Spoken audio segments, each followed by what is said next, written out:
කොත්තුවක් ගහමු. තෙල් ස්වල්පයක්.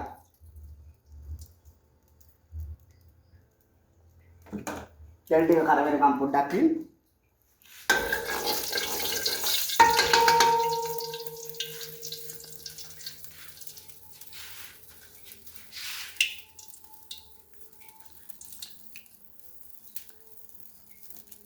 මේවට සුදු ලුණු ස්වල්පයක්.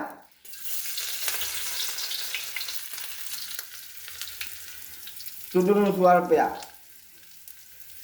සතු බීලුණු ස්වල්පයක්.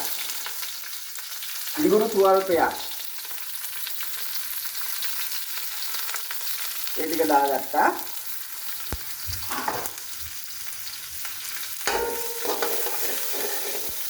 ගමේ කොට්ටුව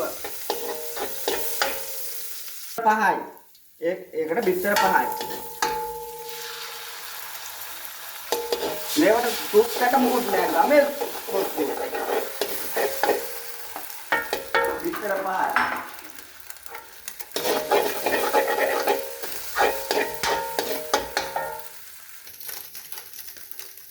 මිරිස් කෑලි මිරිස් කුඩු ස්වල්පයයි.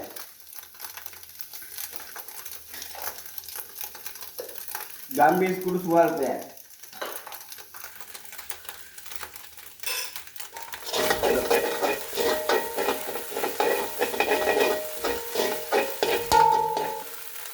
එහෙම දාලා හුස්ම කවලම් කරගන්න.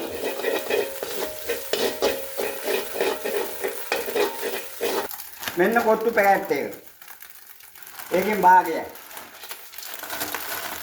පැකට් එකක් අපිට වැඩි. ඒක හොඳට කලවම් කරගන්න.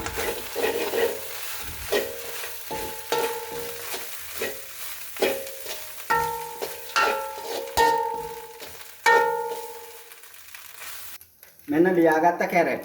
කැරට් 250යි. මේවට කැරට් ටික දාගත්තා. කඩේ කොත්තු වගේ මේව ගමේ කොත්තුව. ගමේ කොත්තුව.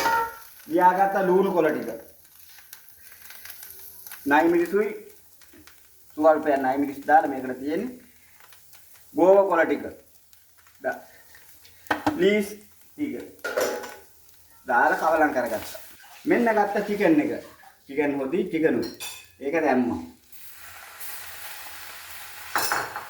අපිට චිකන් ගහන්න යකඩ තැටි නෑ. ගත්ත පිඟානක්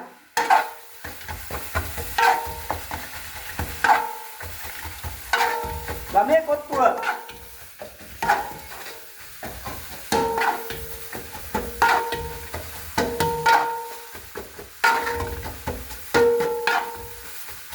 කොත්තුව හදාගෙන ඉවරයි. ඔන්න බලන්න ගහන හැටි. කඩේ වගේ කොත්තු ලෑලි නෑ. අපිට ලිපි අපි ගමේ විදියට කරන්නේ අපි කොත්තුව. ඔන්න කොත්තුව බෙදාගත්තා. වැඩි කන්නේ මොකද? මෙන්න කොත්තු මං හදාගත්ත කොත්තු. ගමේ විදියට හදාගත්තේ. අජිනමොටෝ නෑ, සුප් කැට නෑ, කිසි දෙයක් නෑ. මේවා ගමේ කොත්තු. උණුනේ